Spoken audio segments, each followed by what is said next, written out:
So the most recent video I posted regarding the taillight differences and harness differences between the 8th and 9th generation F-Series trucks, I had a request for the video, had a couple harnesses laid around here that I was going to make into one good harness. I wanted to show how to do the upgrade for the reverse light so you have the correct bulbs that I prefer, which is the 3156s for the reverse bulbs. And plus I just wanted to show what came off of this and why that I just got mad and ripped it all off and said forget it, I'll start over. Like this. These weren't even connected. I don't even know what they were attempting, other than clearly it wasn't right and it didn't work.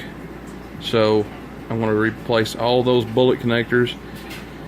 I don't understand. As far as that goes, if they went that far, why didn't they just solder it and heat shrink it together?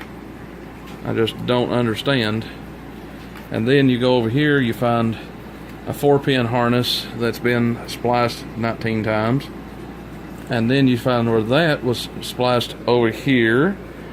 And then you go on around to where, I don't even know what this was in. It looked like the dually marker light harness.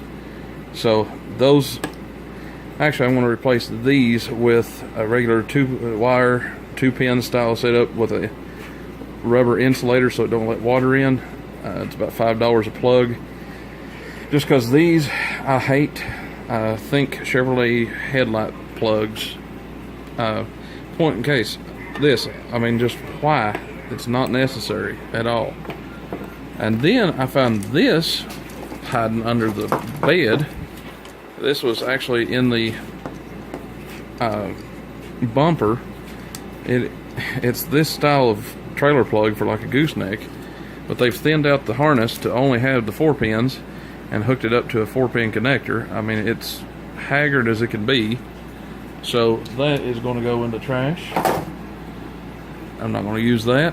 A lot of this stuff, I don't understand why it was cut. I don't understand why it was terribly spliced together. I don't understand a lot about it. Like I said, like this, it should be just a few wires, goes from left to right, and that's it.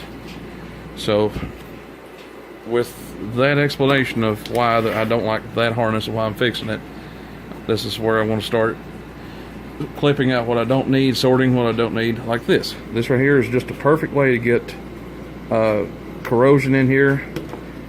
I don't know how new those splices are, but they're going to be cut out and heat shrunk back together because it's just uncalled for. So, like I said, this is where the video is going to cut to show me actually clipping out what I don't need, sorting it, and redoing it with the other harness that came off of my 92 truck, Michelle. So once you've got your workstation prepped, I use these. I get them from the local parts houses. They give them when they're bent at the ends or just rough looking, whatever. It gives you a nice clean place to work. You're going to need wire cutters or side cutters, flux. You're going to need a knife to cut back the insulation. You're going to need your heat shrink. And you're going to need a propane torch. So that's the tools you're going to need. And then you're going to need obviously your harnesses with the appropriate pigtails and all that good stuff.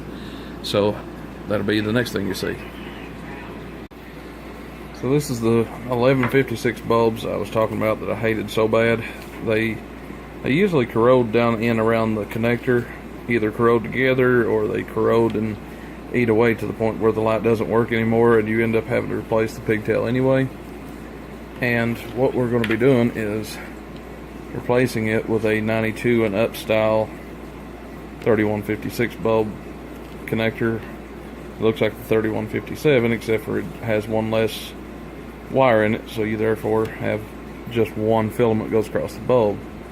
So at this point all I've got to do is just line it up, sit here and just cut this, and then solder and heat shrink it all back together, and I've upgraded the harness.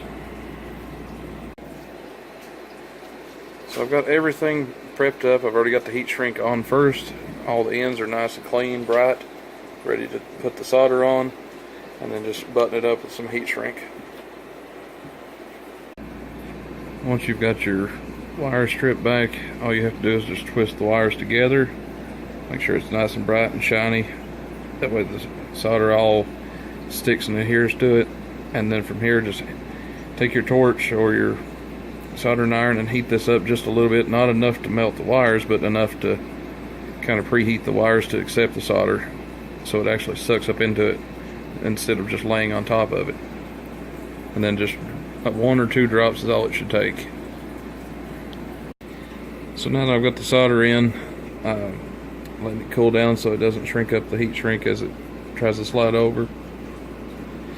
And from here you can see that this is what I was meaning about it all getting sucked into the strands of the wires. And like I said, if it's cool to the touch, then it's fine to go ahead and slide your heat shrink on. And if you get hung on something, just give it a twisting motion. It usually will pull it right on up, like that little kink right there. Keep it as straight as you can, but just a little twist and that should be good.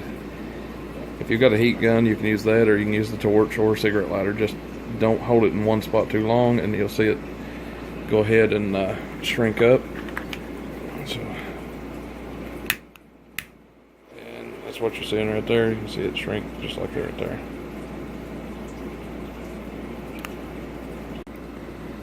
Something I wanted to throw in here: if you can grab these, grab them out of extra harnesses, even if the harness is bad, because these generally don't go bad. It's a 2-into-1 connector that the factory is heat shrink together, but their heat shrink actually has a type of adhesive that sticks it together for one and completely seals out moisture, so you never have to worry about the corrosion and stuff. I've got mine appropriately cut, so now I'm just going to go through and solder it in and get the heat shrink ran over each of the 3 connectors, and then it'll be done.